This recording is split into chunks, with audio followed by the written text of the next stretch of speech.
Lectura del Santo Evangelio según San Lucas. Dijo el Señor: «Ay de ustedes, que construyen los sepulcros de los profetas, a quienes sus mismos padres han matado. Así se convierten en testigos y aprueban los actos de sus padres. Ellos los mataron y ustedes les construyeron sepulcros. Por eso la sabiduría de Dios ha dicho: yo les enviaré profetas y apóstoles. Matarán y perseguirán a muchos de ellos. Así se pedirá cuenta a esta generación de la sangre de todos los profetas, que ha sido derramada desde la creación del mundo, desde la sangre de Abel hasta la sangre de Zacarías, que fue asesinado entre el altar y el santuario. Sí, les aseguro que a esta generación se le pedirá cuenta de todo esto. Ay de ustedes, doctores de la ley, porque se han apoderado de la llave de la ciencia. No han entrado ustedes, y a los que quieren entrar se lo impiden».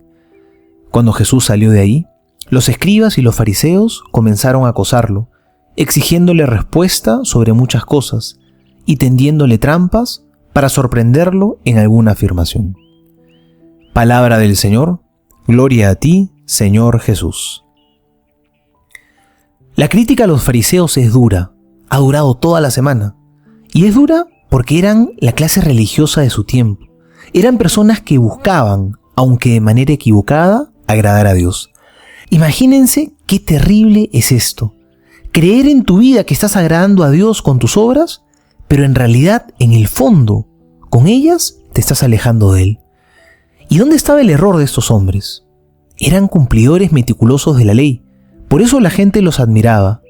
Su problema es que se habían quedado solamente en el cumplimiento externo y se habían olvidado del espíritu de la ley, de lo interno.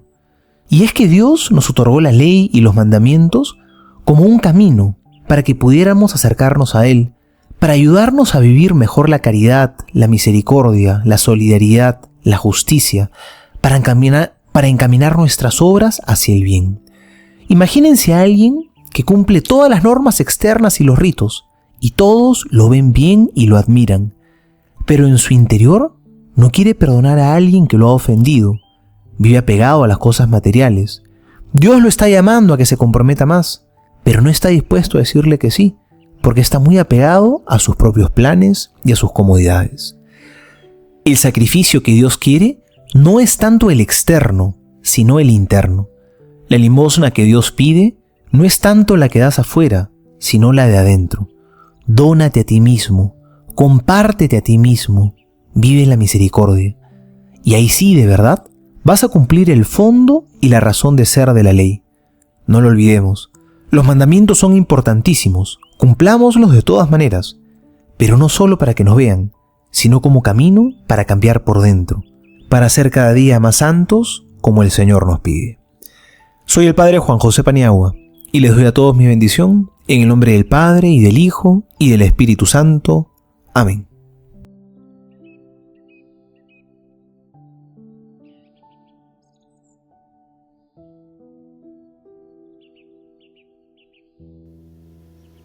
Memoria. San Ignacio de Antioquía, obispo y mártir. San Ignacio de Antioquía fue discípulo directo de San Pablo y San Juan, segundo sucesor de Pedro en el gobierno de la Iglesia de Antioquía, el primero en llamar a la Iglesia católica. Sus escritos demuestran que la doctrina de la Iglesia católica viene de Jesucristo por medio de los apóstoles. Esta doctrina incluye la Eucaristía, la jerarquía y la obediencia a los obispos, la presidencia de la Iglesia de Roma, la virginidad de María y el don de la virginidad, el privilegio que es morir mártir de Cristo. Condenado a morir, devorado por las fieras, fue trasladado a Roma y allí recibió la corona de su glorioso martirio el año 107, en tiempos del emperador Trajano. En su viaje a Roma, escribió 7 cartas dirigidas a varias iglesias en las que trata sabia y eruditamente de Cristo, de la constitución de la Iglesia y de la vida cristiana.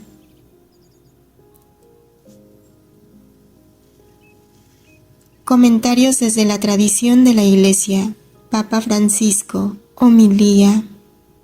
Discípulos de Cristo y no de la ideología.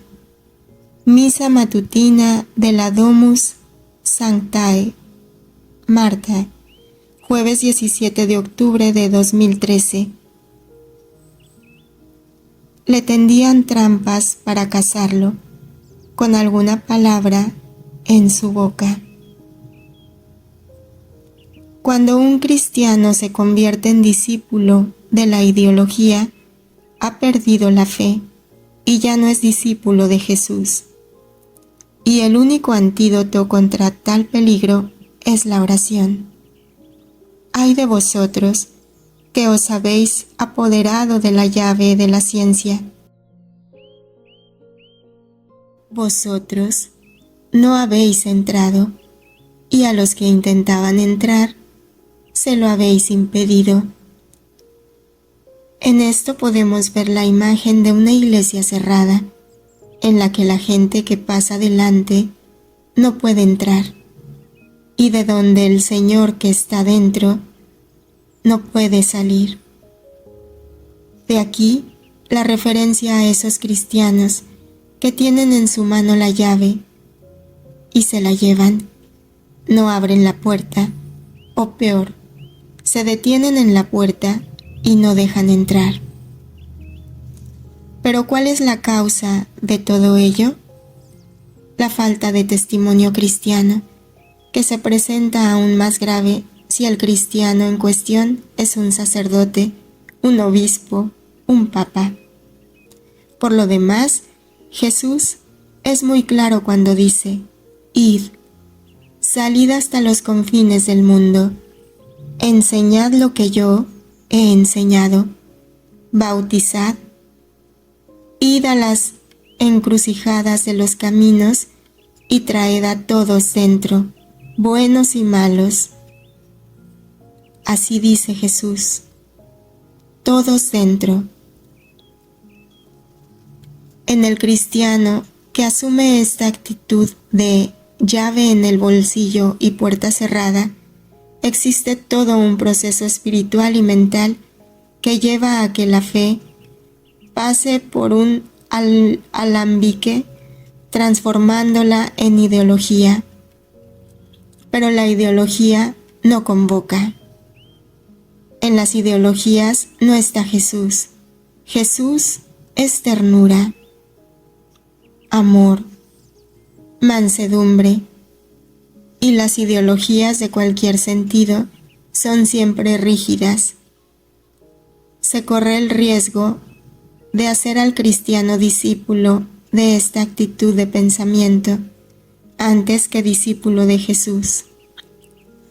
Por ello, sigue siendo actual el reproche de Cristo: vosotros os habéis llevado la llave del conocimiento, pues el conocimiento de Jesús se ha transformado en un conocimiento ideológico y también moralista. Según el mismo comportamiento de los doctores de la ley que cerraban la puerta con tantas prescripciones, hay al respecto otra advertencia de Cristo contenida en el capítulo 23 del Evangelio de Mateo, contra escribas y fariseos que lían fardos pesados y se los cargan a la gente en los hombros. Es precisamente a causa de estas actitudes que se desencadena un proceso por el que la fe se convierte en ideología, y la ideología espanta. La ideología expulsa a la gente y aleja a la iglesia de la gente. Es una enfermedad grave esta, de los cristianos ideológicos, una enfermedad no nueva.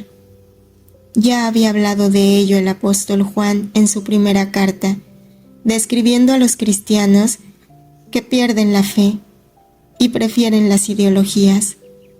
Su actitud es hacerse rígidos, moralistas, eticistas, pero sin bondad. Entonces, es necesario preguntarse qué provoca en el corazón de ese cristiano, de ese sacerdote, de ese obispo o de ese papa una actitud así. La respuesta es sencilla. Ese cristiano no reza, y si no hay oración, se cierra la puerta. Así que la llave que abre la puerta a la fe es la oración. Porque cuando un cristiano no ora, su testimonio es soberbio, y él mismo es un soberbio, es un orgulloso, es uno seguro de sí, no es humilde, busca la propia promoción. En cambio, cuando un cristiano ora, no se aleja de la fe, habla con Jesús. Pero el verbo orar no significa decir oraciones, porque también los doctores de la ley decían muchas oraciones, pero solo para hacerse ver. En efecto, una cosa es orar y otra es decir oraciones. En este último caso, se abandona la fe, transformándola precisamente en ideología moralista y sin Jesús. Quienes oran como los doctores de la ley reaccionan de igual modo cuando un profeta o un buen cristiano les reprocha, utilizando el mismo método que se usó contra Jesús. Al salir de allí, los escribas y los fariseos empezaron a acosarlo implacablemente y a tirarle de la lengua con muchas preguntas capciosas, tendiéndole trampas para casarle con alguna palabra de su boca. Porque estos ideólogos son hostiles e insidiosos, no son transparentes y, pobrecitos, son gente ensuciada por la soberbia.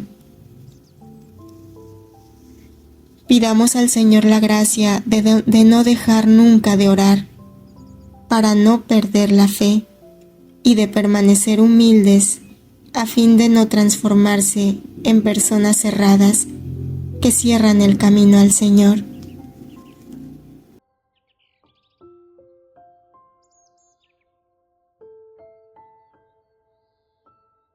San Lucas 11, 47-54. Les pedirán cuentas de la sangre de los profetas, desde la sangre de Abel hasta la de Zacarías.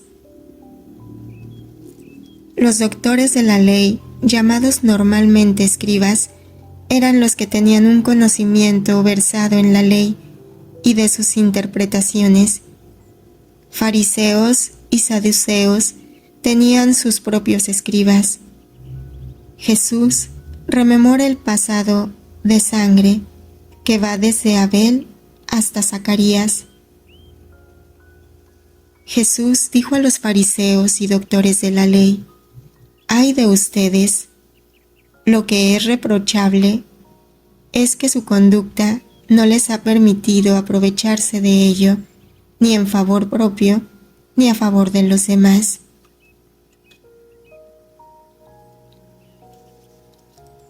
Libro de Cielo, volumen 11, abril 15, 1916.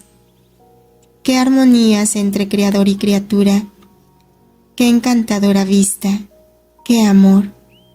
Pero, ay de mí, todas estas armonías eran desastrosas por las ingratitudes y por los pecados. El amor era recompensado con las ofensas. Entonces Jesús, todo afligido, me dijo: «Hija mía, yo soy el Verbo, es decir, la palabra, y es tanto el amor hacia la criatura que me multiplico en tantas voces por cuantos actos, pensamientos, afectos, deseos, etc. hace cada criatura para recibir de ellas la correspondencia de sus actos hechos por amor mío. Doy amor y quiero amor, pero recibo ofensas. Doy vida y si pudieran, me darían muerte, pero a pesar de todo, yo continúo mi oficio amoroso. Ahora, has de saber que quien vive unido conmigo y de mi querer, también el alma, nadando en mi inmensidad, que es toda voz, junto conmigo. Así que si camina, sus pies hablan al pecador, sus pensamientos son voces a las mentes, y así de todo lo demás. Y solamente en estas almas yo encuentro como una recompensa en la obra de la creación. Y al ver que no pueden nada por sí solas para corresponder a mi amor y mantener las armonías entre mí y ellas, entran en mi querer y se hacen dueñas y obran a la divina. Mi amor entonces encuentra su desahogo y las amo más que a todas las demás criaturas.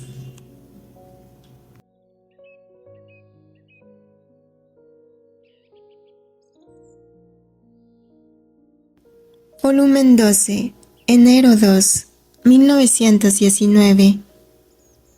He aquí, hija mía, el verdadero retrato de las almas amantes. Todo debe callar en ellas y en torno a ellas. Estima, gloria, placeres, honores, grandezas, voluntad, criaturas. Y si las hubiera, debe estar como sorda y como si nada viera.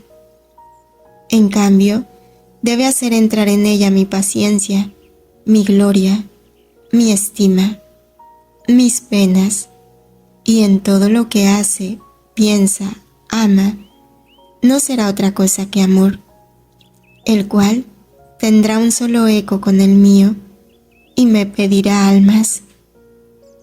Mi amor por las almas es grande, y como quiero que todos se salven, por eso voy en busca de almas que me amen, y que tomadas por las mismas ansias de mi amor, sufran y me pidan almas. Pero ay de mí, qué escaso es el número de los que me escuchan.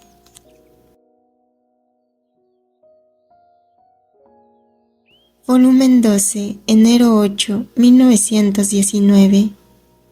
Hija mía, escóndeme, ¿no ves cómo me persiguen? Ay de mí, me quieren echar fuera, o bien darme el último lugar. Hazme desahogar. Desde hace muchos días no te he dicho nada de la suerte del mundo, ni de los castigos que me arrancan con su maldad, y toda la pena está concentrada en mi corazón. Quiero decírtela para que tomes parte en ella, y así dividiremos juntos la suerte de las criaturas para poder rezar, sufrir y llorar juntos por el bien de ellas. Ah, hija mía, habrá contiendas entre ellas. La muerte cosechará muchas vidas, aún de sacerdotes. Oh, cuántas máscaras vestidas de sacerdotes. Las quiero quitar antes de que surja la persecución a mi iglesia, y las revoluciones tal vez se conviertan en el momento de la muerte. De otra manera, si las dejo, estas máscaras en la persecución se las quitarán, se unirán a los sectarios y serán los más fieros enemigos de la iglesia.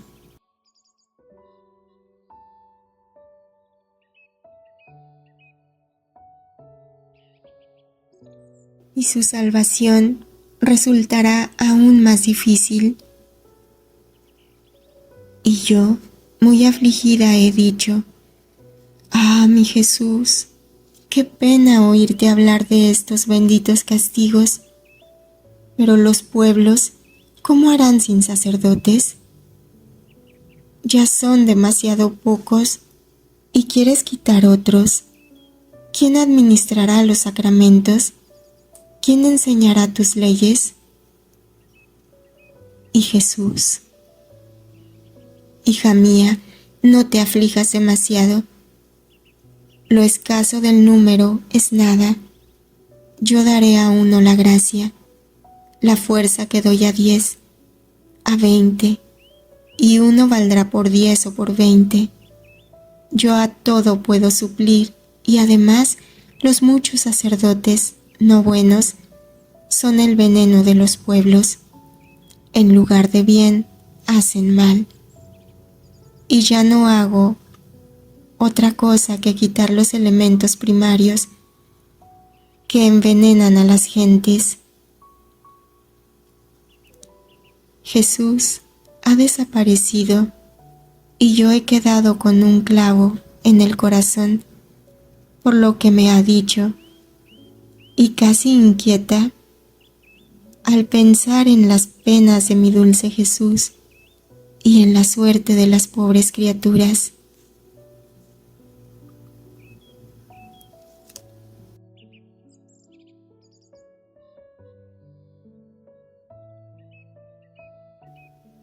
Yo les mandaré profetas y apóstoles, y los matarán y los perseguirán.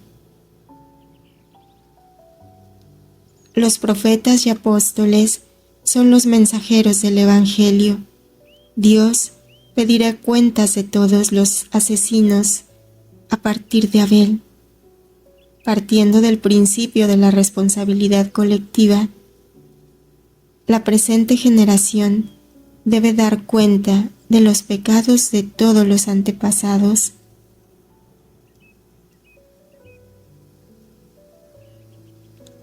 Volumen 7, octubre 2, 1906.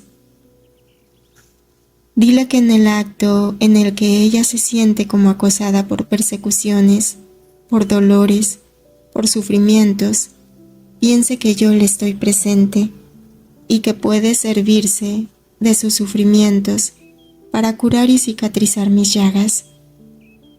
Así que sus sufrimientos me servirán ahora para curarme el costado, ahora la cabeza, ahora las manos y los pies. Llagas demasiado adoloridas, irritadas por las graves ofensas que me hacen las criaturas. Y esto es un gran honor que le hago, dándole yo mismo la medicina para curar mis llagas y al mismo tiempo darle el mérito de la caridad de haberme curado.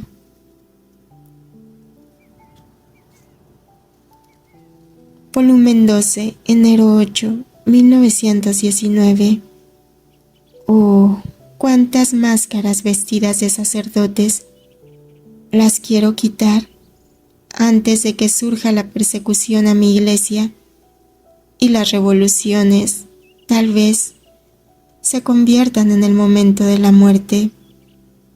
De otra manera, si las dejo, estas máscaras en la persecución se las quitarán, se unirán a los sectarios y serán los más fieros enemigos de la iglesia, y su salvación resultará aún más difícil.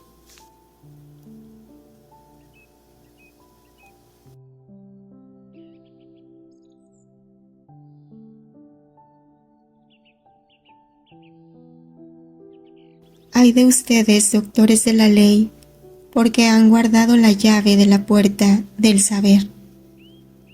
Volumen 19, julio 11, 1926. El conocimiento de mis penas y de mi amor es imán y estímulo, incitación, luz para atraer a las almas a tomar los remedios, los bienes que en ella hay. El saber cuánto me cuestan sus culpas, su salvación, es cadena que los ata a mí e impide nuevas culpas. Si en cambio nada hubieran sabido de mis penas y de mi muerte, no conociendo cuánto me han costado su salvación, ninguno habría tenido el pensamiento de amarme y de salvar su alma. ¿Ves entonces cuánto es necesario el hacer conocer cuánto ha hecho y sufrido aquel o aquella que ha formado en sí un bien universal para darlo a los demás?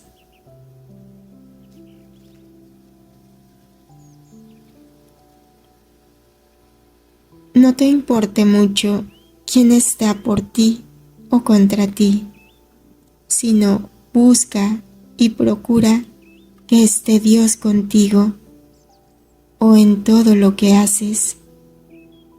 Ten buena conciencia y Dios te defenderá. Al que Dios quiere ayudar, no le podrá dañar la malicia de alguno. Si sabes callar y sufrir, sin duda verás el favor de Dios. Él sabe el tiempo y el modo de librarte, y por eso te debes ofrecer a Él. A Dios pertenece ayudar y librar de toda confusión. Tomás de Kempis.